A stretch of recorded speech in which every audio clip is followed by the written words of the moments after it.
देवळाली प्रवरा नगर परिषदेच्या दुर्लक्षामुळे राहुरी फॅक्टरी परिसरातील अंबिकानगर भागातील बगीचाच्या सामानाची मोडतोड झाली असून बगीचा ढाणीचे साम्राज्य पसरले आहे। देवळाली प्रवरा नगर परिषदेने राहुरी फॅक्टरी येथील अंबिकानगर वसाहतीतील खासदार निधीतून लाखो रुपये खर्च करून लहान मुलांना खेळण्यासाठी बगीचा तयार केला असून त्या बगीचाच्या देखभालीसाठी नगरपालिकेकडून कर्मचारी उपलब्ध नसल्या कारणाने बगीचातील सामानाची मोडतोड होऊन बगीच्यामध्ये मोठ्या प्रमाणात घाणीचे साम्राज्य निर्माण झाले आहे।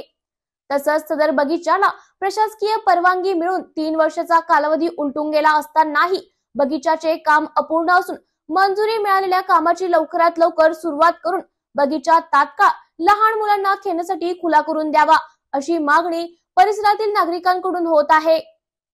नमस्कार, सध्या आपण ज्या ठिकाणी उभे आहोत ते ठिकाण म्हणजे अंबिकानगर या ठिकाणी खासदार निधीतून उपलब्ध करून दिलेलं हे गार्डन आहे। जी परिस्थिती तुम्ही या ठिकाणी बघू शकता। या ठिकाणी कुणीही येऊन खेळण्यासाठी थोडा बसण्यासाठी सुद्धा तयार नाही आहे। हा गार्डन उभा करून साधारण वर्षभर पण झालं नाही आहे। वर्षभराच्या आतमध्येच ह्या गार्डनची अशा प्रकारची दुरवस्था झाली। या ठिकाणी कुठल्याही प्रकारचे पेवर ब्लॉक नाही आहेत। त्यानंतर या ठिकाणी कुठलाही सफाई कामगार येऊन कुठल्याही प्रकारची सफाई या ठिकाणी होत नाही। त्याचा कुठल्या तरी वेगळ्याच कारणासाठी या ठिकाणी गैरवापर व्हायला सुरुवात झाली।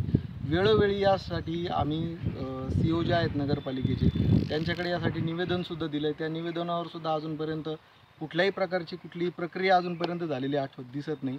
अशा प्रकारचे गार्डन राहुरी फॅक्टरीच्या भोवतालच्या परिसरामध्ये बऱ्याच ठिकाणी आहे। आदिनाथ वसाहत असेल, इकडे ऐश्वर्या कॉलनीच्या ठिकाणी असेल, त्या ठिकाणी सगळे जे गार्डन आहे ते सुस्थितीत आहे। त्या ठिकाणी कुणी ना कुणी येऊन त्याची डागडुजी करतं, कुणी ना कुणी कामगार येऊन त्याची देखभाल करतं। मग अंबिकानगरच्याच वाटेला अशा प्रकारची दुय्यम ज्याला आपण म्हणू शकतो वागणूक अशी का अंबिकानगरमधले जे लोक इथं राहतात, जे नागरिक आहेत इथले, ते कुठल्याही प्रकारचा टॅक्स नगरपालिकेला देत नाहीत का? किंवा त्यांचा कुठल्याही प्रकारचे उत्तर विचारण्याचा अधिकार अंबिकानगरच्या रहिवाशांना नाही आहे का? एकदा जर मागे जर बघितलं आपण ह्या गार्डनमध्ये माझं आव्हान आहे CEO साहेबांना आणि जे काय आजी माझी इथले नगरसेवक आहेत त्यांना की त्यांनी त्यांच्या मुलांना एकदा घेऊन या ठिकाणी खेळण्यासाठी यावं। म्हणजे त्यांना कळेल की ह्याची सध्याची परिस्थिती काय आहे। हा कुठपर्यंत हे शांत बसायचं आहे, कुठपर्यंत हे सहन करायचं आहे।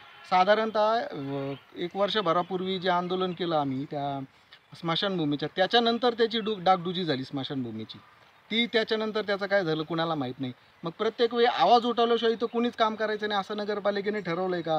आशयाचा कुठला तरी एक बोर्ड लावा आमच्या इथं, म्हणजे आमच्या लक्षात येईल की आम्ही आवाज उठवल्याशिवाय कुणी काही काम करणार नाही आहे। तर हात जोडून कळकळीची विनंती आहे CEO साहेबांना, नगरपालिकेला आणि तमाम प्रशासन व्यवस्थेला की ह्या गार्डनकडे एकदा तरी येऊन बघा, याची काय दुरवस्था आहे ती बघा। याच्यासाठी काहीतरी एखादा अधिकारी नेमा, एखादी कामगार नेमा, जेणेकरून याची साफसफाई होईल। आणि जे काय बालगोपाळ इथं संध्याकाळी येऊन खेळण्याचा आनंद घेतात, महिला वर्ग येतात, संध्याकाळी थोडंसं येऊन बसून विरंगुळा घेतात, ते परत करण्याचा प्रयत्न करतील। कळकळीची विनंती आहे नगरपालिका प्रशासनाला। धन्यवाद। उत्तर महाराष्ट्र न्यूज नेटवर्क साठी आशिष संसारे, देवळाली प्रवरा।